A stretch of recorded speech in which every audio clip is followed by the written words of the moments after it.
رمضان شان رمضان نور رمضان نور رمضان شان رمضان من الشیطان الرجیم بسم اللہ الرحمن الرحیم۔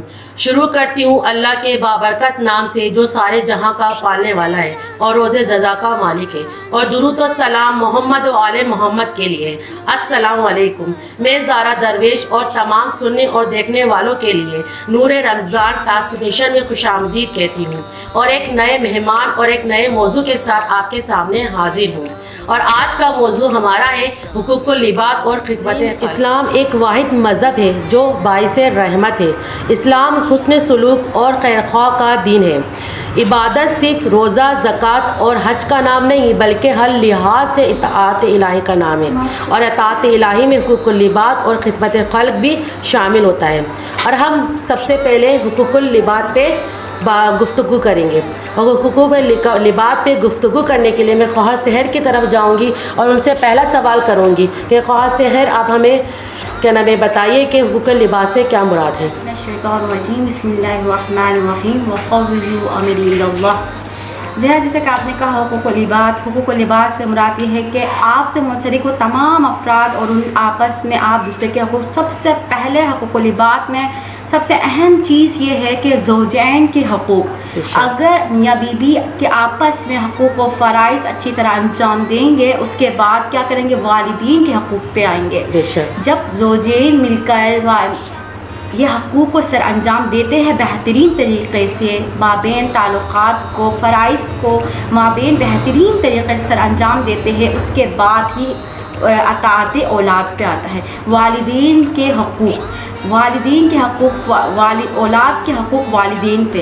تو حقوق العباد میں سب سے پہلا جو پلر ہے وہ زوجین کے حقوق، دوسرا یہ ہے کہ حقوق العباد میں والدین کے حقوق ہوتے ہیں، تیسرا جو پلر ہوتا ہے وہ ہوتا ہے اقربا کے حقوق، آپ کے رشتہ داروں کے حقوق۔ اس کے بعد جو آپ آتے ہیں اقربا کے بعد آتے ہیں آپ حقوق پہ، تو دیکھتے ہیں کہ آپ کے ہمسایوں کے حقوق ہوتے ہیں، کہ ہر وہ فرد جو آپ سے منسلک ہوتا ہے ان کے حقوق کے طرف حقوق ہوتے ہیں۔ ابھی حقوق العباد میں سب سے اہم چیز یہ ہے کہ حقوق العباد یہ کہ انسانوں کے حقوق انسانوں پر، کہ ابھی آپ سے منسلک لوگوں کے حقوق، کس طرح کے منسلک لوگوں کے حقوق، کہ آیا وہ افراد جو آپ کے ساتھ دائرے میں منسلک ہے ان کے حقوق آپ پہ کتنے ہیں، کہ پروردگار عالم نے ہر انسانوں کے اوپر، اشرف المخلوقات کے اوپر حقوق لاگو کر کے رکھے۔ ایک معاشرے میں انسان ان حقوق کے تحت ہی چل سکتا ہے۔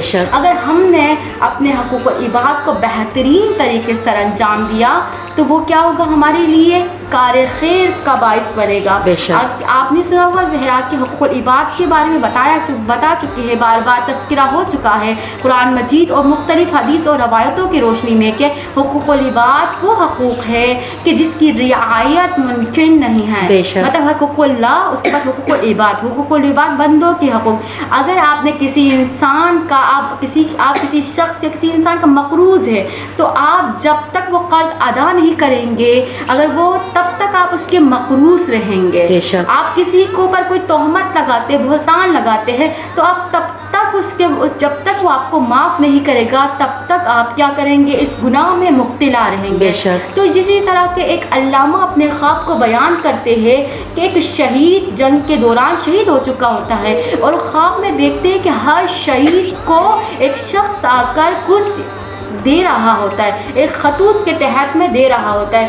دیکھنے کے بعد ایک شہید کے خط کے اوپر سرخ کلر کا ایک نشان لگا ہوا ہوتا ہے۔ وہ شخص، وہ عالم دین دیکھ رہے ہیں، اور وہ شہید سر جھکا کر اس خطوط کو دیکھ رہے ہوتے ہیں، اور وہ خطوط کے اوپر سرخ نشان لگا ہوتا ہے، اور وہ سرخ نشان اس شہید کے گردن کے پیچھے لگا چکے ہوتے ہیں۔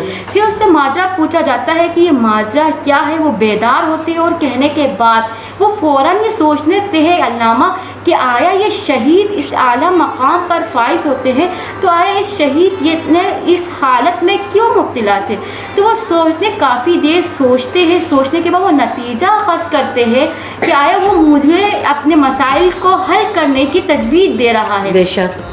پھر وہ جاتے ہیں علامہ جا کے اس شہید کے بارے میں جستجو کرتے آئے، وہ شہید کہاں رہتا ہے، کس مقام پہ تھا، وہ پہلا تو وہ پوری اس شہید کی ہسٹری معلوم کرتے ہیں. جسے وہ ہسٹری معلوم کرتے کرتے پہنچتے ہیں آپ مقام تک، تو وہ ایک اسکول کا ٹیچر استاد قرار پاتا ہے. جب اس استاد سے اس استاد کے بارے میں جانکاری لی جاتی ہے تو اس میں بتایا جاتا ہے کہ اس نے ایک خاتون پہ بہتان لگایا تھا. ایک خاتون کا ایپ معلوم ہونے کے بعد اس نے کیا کیا تھا، وہ ایپ تمام لوگوں کے سامنے اس خاتون کا ایپ کو فاش کیا تھا.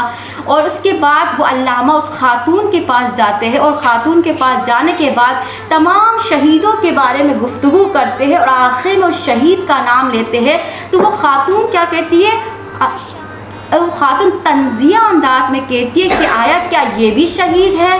کہ آخر میں وہ علامہ ماجرا پوچھتے ہیں کہ یہ شہید ہے، آپ نے اس طنزیہ انداز میں کیوں کہا؟ اس نے بولا کہ اس شخص نے میرے ایک ایپ کے بارے میں تمام لوگوں کو بتانے کے بعد مجھے اسکول سے نکالا گیا، اور مجھے کیا کیا گیا، میں درپدری کی زندگی بسر کرنے لگی، اور مجھے لوگ حقاریت کی نگاہ سے دیکھنے لگے. تو اس علامہ کہتا ہے کہ آپ نا اس شہید کو آپ معاف کر دے. تو وہ خاتون کہتی ہے کہ میں اسے کبھی بھی معاف نہیں کروں گی. علامہ کہتے ہیں کہ آپ کے زندگی میں ان وقت میں آپ کے ساتھ جو حالات درپیش آئے، مالی وسائل کا آپ شکار ہوئے، اس سے دگنا میں آپ کو عطا کر دوں گا، بس آپ اس شہید کو معاف کر دیجئے. مگر خاتون کیا کہتے ہیں، تا قیامت تک میں اسے معاف نہیں کروں گی.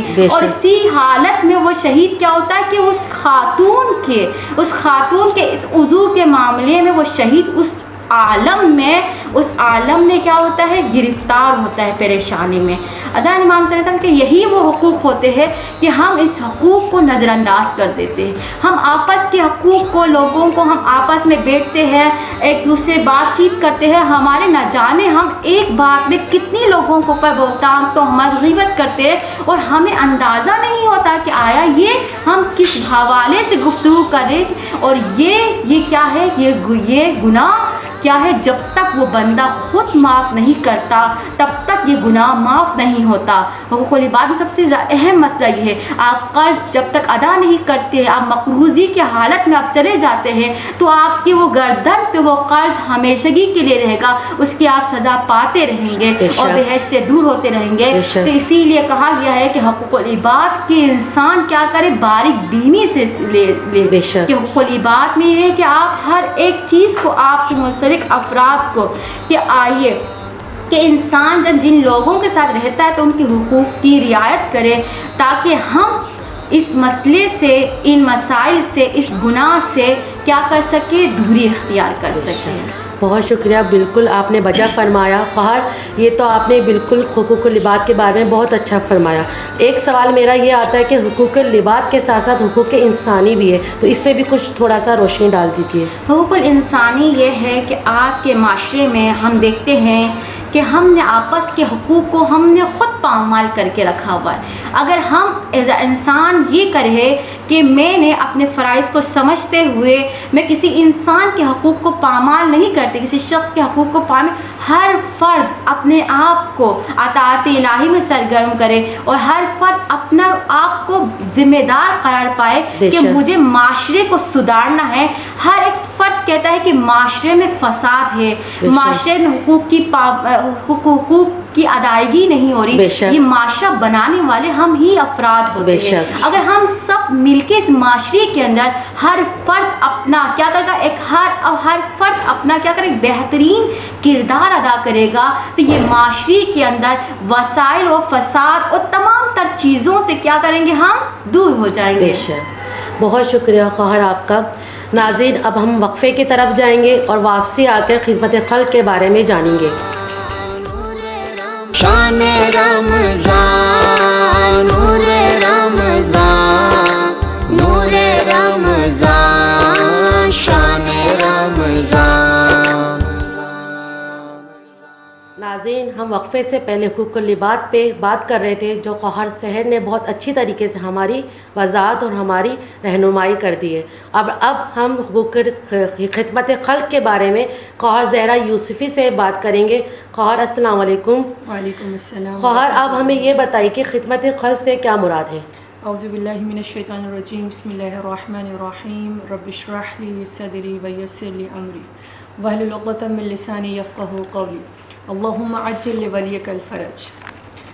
جیسے کہ آپ نے کہا خدمت خلق یہ ایک جامع لفظ ہے، اور اس کے معنی یہ ہے کہ انسان کے حقوق، یعنی انسانیت کا دفاع کرنا، یعنی انسانیت کو کس طرح ہمیں معاشرے میں عام کرنا ہے۔ بے شک۔ اگر ہم دیکھیں انسانیت کے بارے میں، خدمت خلق یعنی پروردگار عالم کے بندوں کی مدد کرنا۔ بے شک۔ لیکن اسلام میں اس سے مراد پروردگار عالم کی رضا کے لیے، اللہ کی خوشنودی کے لیے کسی اجرت کے بغیر کسی مسلمان کی مدد کر دینا، یعنی کوئی اجرت حاصل کیے بغیر، کوئی اس سے صلہ لیے بغیر اس کی مدد کرنے کو کہتے ہیں خدمت خلق۔ بے شک۔ اگر ہم دیگر مذاہب کی طرف چلے جائیں، دیگر مذاہب میں بھی انسانیت کی جو امتیازات ہیں وہ بہت بلند ہیں، یعنی ہر مذاہب کے اندر ہمیں بار بار یہ چیز دکھائی دیتی ہے کہ کس طرح انسانیت کی قدر کرنی چاہیے، کس طرح ہمیں انسانیت کا دفاع کرنا چاہیے۔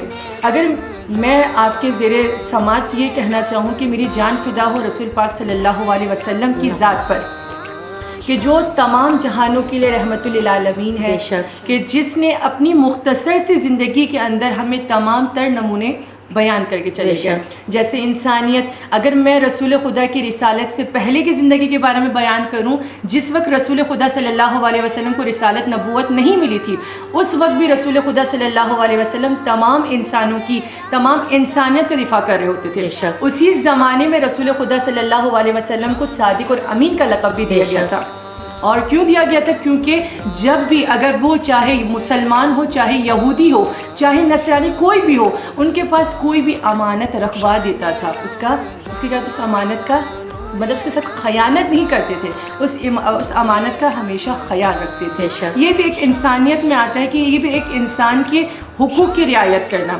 اگر انسانیت کی دفاع کے حقوق العباد کے بارے میں اور بھی ذکر کروں، خدمت خلق کے بارے میں اور بھی ذکر کروں، تو رسول خدا صلی اللہ علیہ وسلم ہر معاشرے میں، یعنی ہر جگہ، چاہے اگر کوئی غریب ہو تو اس کی مدد کرتے تھے، کوئی محتاج ہو تو اس کی ضرورت کو پورا کرتے تھے، کوئی ساحل ان کے در پر آ جائے تو خالی ہاتھ نہیں جاتے۔ اگر میں قرآن کے زیر سماعت آپ کو بیان کروں، وَعَلَى طَعَامَ عَلَى حُبِّهِ مِسْكِينًا وَيَتِيمًا وَأَسِيرًا، میری جان فدا ہو رسول پاک صلی اللہ علیہ وسلم کے گھرانے پر، کہ جو مسلسل 3 دن روزہ رکھ رہے ہیں، لیکن اپنے پیٹ کی روٹی، اپنے منہ کا نوالا کبھی ساحل کے پاؤں، کبھی ساحل کے حوالے کر دیتے ہیں، کبھی یتیم کے حوالے کر دیتے ہیں، کبھی مسکین کے حوالے کرتے ہیں، صرف اور صرف خدا کی رضایت کے لیے۔ خدا سے یہ نہیں کہتے کہ ہمیں اس کے بدلے آپ سے کچھ چاہیے، اس کے بدلے مجھے جنت چاہیے، ایسا کچھ نہیں کہتے، بلکہ کہتے ہیں کہ پروردگار عالم آپ نے ہمیں اس لائق سمجھا کہ ہم خدمت خلق کو انجام دے سکیں۔ عزیزان محترم، تو ہمیں چاہیے کہ آج ہم اس معاشرے میں رہتے ہیں، لیکن افسوس کا مقام یہ ہے کہ ہم بار بار تو یہ تو کہتے ہیں کہ ہم رسول کے چاہنے والے ہیں، ہم علی کے چاہنے والے، ہم سیدہ کے چاہنے والے، یہ صرف زبان سے ہے، دراصل عملی میدان میں ایسا کچھ بھی نہیں ہے۔ آج اگر ہم دیکھیں، ہمارے اتنے پڑوسی ہیں جو نہ جانے کس طرح افطاری کر رہے ہوں گے، نہ جانے ان کے پاس کھانے کو کتنی چیزیں میسر ہیں یا نہیں، ہمیں معلوم نہیں ہے، لیکن ہم پیٹ بھر کر کھا رہے ہیں، تو کیا یہ ہم خدمت خلق انجام دے رہے ہیں؟ نہیں عزیزان محترم، یہ ہم خدمت خلق انجام نہیں دے رہے، کیونکہ آج ہمارا ضمیر مر چکا ہے، آج ہمارے اندر سے انسانیت ختم ہو چکی ہے، آج ہم خدا کی رضایت کے لیے کوئی کام انجام نہیں دیتے ہیں۔ اگر آج ہم کسی کی مدد کرتے ہیں تو سب سے پہلے دکھا کر مدد کر دیتے ہیں۔ بہت شکریہ، بجا فرمایا اور بالکل درست فرمایا۔ اور میرا آج کا ایک اور سوال ہے جو میرے خیال سے کہ آج کے معاشرے کے لحاظ سے بھی بہت ضروری ہے۔ جیسے آپ نے کہا کہ غریب مستحق لوگوں کی مدد کرنی چاہیے، اور یہ مستحق لوگوں کی مدد کرنی چاہیے، تو آپ مجھے یہ بتائیے کہ جیسے آج کل کی تنظیمیں جو راشن وغیرہ دیتی ہیں، تو اس کے بارے میں آپ تھوڑی رائے دیجیے، اور مجھے یہ بھی رہنمائی کر دیے کہ مستحق کسے کہتے ہیں۔ سب سے پہلے تو مجھے افسوس کے ساتھ یہ کہنا پڑتا ہے کہ ہم بارہ بار یہ کہتے ہیں کہ ہم شیعان حیدر کرار ہیں، بے شک۔ ہم علی کے چاہنے والے ہیں، ہم بارہ بار اس کا ذکر اپنی زبان سے کرتے ہیں، لیکن عزیزان محترم عملی میدان میں دیکھیں تو اس کے برخلاف ہے۔ بے شک۔ آج اگر ہم کسی کی مدد کرتے ہیں تو سب سے پہلے کیا کرتے ہیں؟ اس کی تصویر کو اپلوڈ کر دیتے ہیں، بے شک۔ اس کی عزت نفس کو مجروح کر دیتے بے ہیں۔ شک۔ اس کے مطلب اگر ہم دیکھیں، کیا ہم میں سے کوئی یہ پسند کرتا ہے کہ اگر کوئی ہمیں کوئی تحفہ بھی دے رہا ہو اور کسی کے سامنے بارہ بار یہ ذکر کرے کہ میں نے اس کو فلاں یہ چیز دی ہے، ہمیں یہ چیز پسند نہیں آتی؟ تو کیا ایک غریب انسان کہ جو اپنی عزت کے معاملے میں بہت غیرت مند ہو، اس کے لیے یہ مناسب نہیں ہے کہ اس کی تصویر ایک فیس بک پہ اپلوڈ کر دیا جائے کہ فلاں دن ہم نے اس کو راشن دے دیا بے شک۔ اگر ہم مولا علی کے چاہنے والے ہیں، اگر ہم شیعان حیدر کرار ہیں، ہم علی کے چاہنے والے ہیں، تو دراصل ہم علی کے چاہنے والے تب ہوں گے جب مولا علی کا وہ قول، جو سب سے بہترین قول میں آپ کی زیر سماعت کروں کہ مولا فرماتے ہیں اگر آپ سیدھے ہاتھ سے کسی کو صدقہ دے رہے ہیں تو دائیں ہاتھ کو علم نہ ہونا چاہیے۔ بے شک، بے شک۔ اس طرح اگر میں دیگر ائمہ معصومین کے بارے میں ذکر کروں، میری جان فدا ہو امام سجاد پر کہ جو رات کی تاریکی میں یتیم، مسکین اور غریبوں کی مدد کرتے تھے، لیکن ان کو معلوم نہیں ہوتا تھا یہ مسیح کون ہے۔ جب ان کا انتقال ہو جاتا، ان کو شہید کر دیا جاتا تھا، تب معلوم ہو جاتا تھا کہ یہ مسیح کوئی اور نہیں بلکہ یہ ہمارا حجت ہے۔ بے شک۔ تو عزیزان محترم، میں اس کے برخلاف ہوں۔ اگر آج کوئی مستحق، غریب، کوئی مددگار، کوئی اگر آپ سے کچھ مانگ رہا ہے، کوئی مستحق ہے، وہ حقدار ہے، کیونکہ آج اگر ہم زکوٰۃ نکال دیتے ہیں، خمس نکال دیتے ہیں، تو سب سے پہلے ان کا حق ہے جو مستحق ہیں، جن کو ضرورت ہے، ہمیں ان تک یہ چیزوں کو پہنچانا ہے، لیکن اس طرح نہیں پہنچانا کہ اس کی عزت نفس کو مجروح کر دے۔ عزیزان محترم، بہت سے غیرت مند انسان ہوتے ہیں، وہ راشن لینا پسند نہیں کریں گے، کیوں؟ کیونکہ ان کو معلوم ہے کہ عزت سب سے بڑی چیز ہے، کیونکہ اسی عزت کے پیچھے لوگ اپنی جانوں کو قربان کر دیتے ہیں، کیونکہ امام حسین کا قول ہے نا، ذلت کی زندگی سے عزت کی موت بہتر ہے۔ تو وہ چاہتے ہیں کہ ہمیں ذلت کی روٹی نہیں چاہیے، اگر ہمیں روٹی چاہیے تو عزت کی چاہیے۔ تو عزیزان محترم، ہمیں بہت زیادہ افسوس کے ساتھ یہ کہنا پڑتا ہے کہ ہم ایک مسلمان ممالک میں تو رہتے ہیں، لیکن رسول کی سیرت کو پڑھتے تو ہیں، لیکن عملی میدان میں صفر ہے۔ تو عزیزان محترم، ہمیں لمحہ فکریہ ہے، غور کرنا ہے کہ ہم علی کے چاہنے والے ہیں، تو علی کی سیرت ہماری زندگیوں میں کہاں ہے؟ آپ چند روز کے لیے، چند لوگوں کی لائف کے لیے آپ کسی کی عزت نفس کو مجروح کر رہے ہیں۔ اگر آپ 10 یا 12 لوگوں کو اگر روٹی دے رہے ہیں تو عزیزان محترم کوشش کریں اس کی عزت نفس کو مجروح نہ کریں۔ بہت شکریہ خواہر زہرا یوسفی، بہت بالکل اور درست فرمایا۔ اب ہمارے پروگرام کا اختتام ہوتا ہے۔ آخر میں اپنے چارے مہمانوں کا بہت شکر گزار ہوں کہ وہ اپنی قیمتی وقت سے ہمارے شو میں حاضر ہوئے ہیں۔ اب میں اپنے پروگرام کا اختتام کروں گی اس دعا سے کہ پروردگار عالم ہمیں دین اسلام پہ چلنے کی توفیق عطا فرمائے اور ہمارے ملک کی حفاظت فرمائے۔ ہم ڈیش چینل سے زہرا درویش کو اجازت دیجیے گا، مع السلام۔ شان رمضان، نور رمضان، نور رمضان، شان رمضان، شان رمضان، نور رمضان، نور رمضان، شان